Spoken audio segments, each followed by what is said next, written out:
So here we are, guys, starting our first conversation with more than one person in it. It's Hello. really good to see you. Hello, hello, hello. Do you want to introduce yourselves? Yes, hello, I'm Emma Whipday. I'm a lecturer in Renaissance literature at Newcastle University. And I'm Callan Davies. I'm a research associate at the University of Kent on a project called the Middling Culture Project, kind of looking at everyday lives in the 16th and 17th century.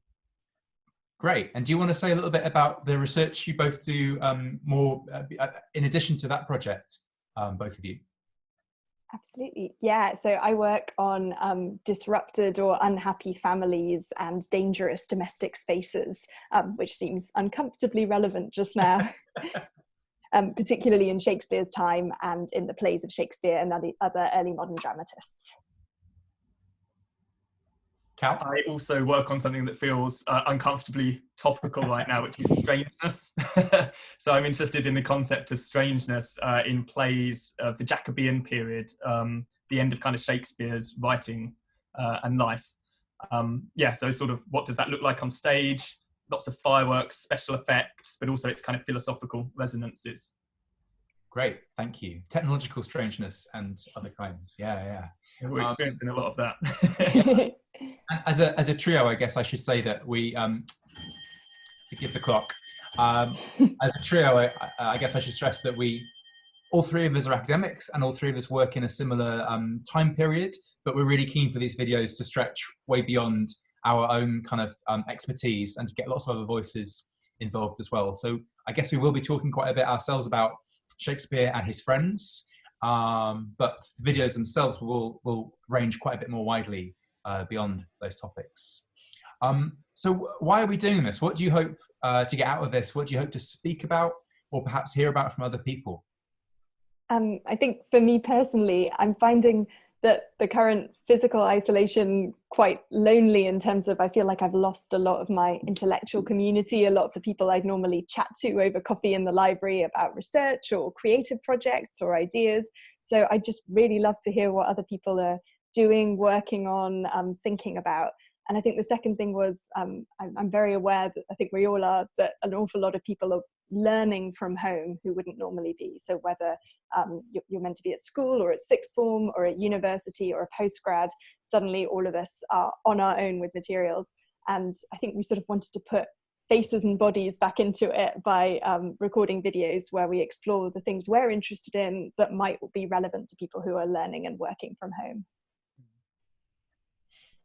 Yeah, I mean, I second everything that Emma just said, and I really like that kind of idea of having an online coffee shop space, that kind of salon era, and a conversation about culture, creativity, that sort of thing, and to do so without necessarily having a fixed output or question in mind. So often, we're kind of guided by particular outputs, something like an article or a performance.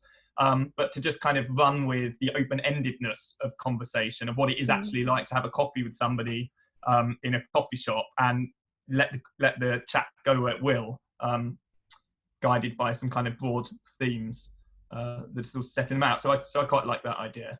And I think I mentioned to you two before that I've become quite interested in this house party app that's becoming quite popular now. I think it's been downloaded quite a lot in the last 7 days, which allows you to sort of have a Skype party with your friends, but as part of the platform to sort of throw games out into the chat and then play them and move on. So that sense of lightheartedness and play that can come as a part of conversation in the format we're imagining it. I think that's quite interesting.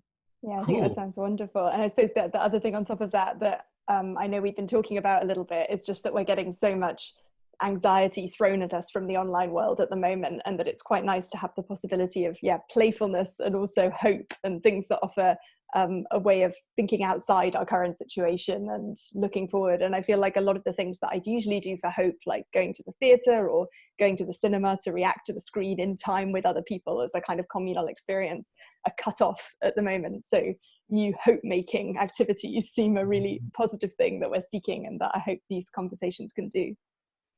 Yeah, hope-making activities is a great summary of what we're going to try and do. That's fantastic. And I guess the only thing I'd add to what you're both saying is that, we're really keen that what we're producing might be a useful form of childcare or a useful form of education for people who are self-learning at home. But we're also keen to think about learning as a continual process, and that we are ourselves learners, professional learners, and discoverers, and that the work we'll be talking about, and we hope our colleagues will be talking about and sharing, is work in progress, right? And is always being pushed further forwards. So this idea of kind of communal learning, sharing and pooling of ideas and seeing where we go next is really key, I think, to some of the things we're suggesting we might do. Absolutely.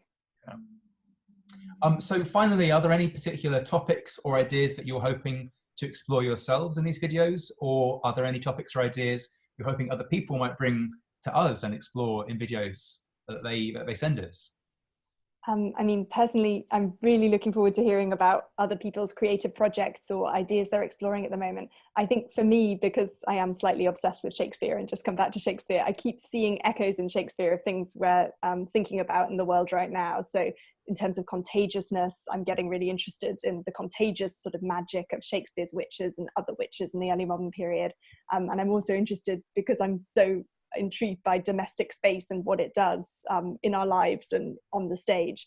I'm thinking about stay-at-home Shakespeare and what staying at home means in Shakespeare and how it can be positive or also dangerous. Great. Cal? Yeah, I mean, I sort of mentioned that word play and we've talked about it, but the elasticity of what that might mean, not just in the 16th and 17th centuries, but in kind of periods all the way up to now, what it might mean to play and how productive that might be. So that's a research interest I think we all share, but it's so large and it can encompass so much that I wonder where that conversation might take us. Yeah, we've turned the word play into a really serious thing. It's got kind of high cultural value attached to it, but ultimately it just means having a game, having fun, taking a step away from the mundane, the boring, or the tedious, or the difficult. Yeah, again, I hope that's the sort of thing that that we'll be doing. That all sounds great. Thank you so much, guys. Emma talked about the witches from Macbeth, so I'm looking forward to when we three meet again. I hope it's not going to become a tradition I end the video with a pun every time. I'm going to try and not do that every time. Hey, the last thing I'll say is, for anyone who ends up watching this, when Emma, Cal and I had a conversation about this video, we were all wearing the same colour. So we decided to go away and change, and we've somehow managed to retain the colour. How did this happen? A trio of blue. That's all I've got to say. Is there anything else you wanted to add? I suppose the only thing I should add is that I know we talked about keeping it very rough and ready because we didn't want this to feel sort of polished and distant. We wanted it to feel like a real chat. And on that note, my battery just nearly died and I had to plug it in, as you may have noticed during it. So I did that on purpose to keep the rough and ready appearance going. And also I just want to say I'm really excited. I'm really looking forward to getting to hear what everyone's up to.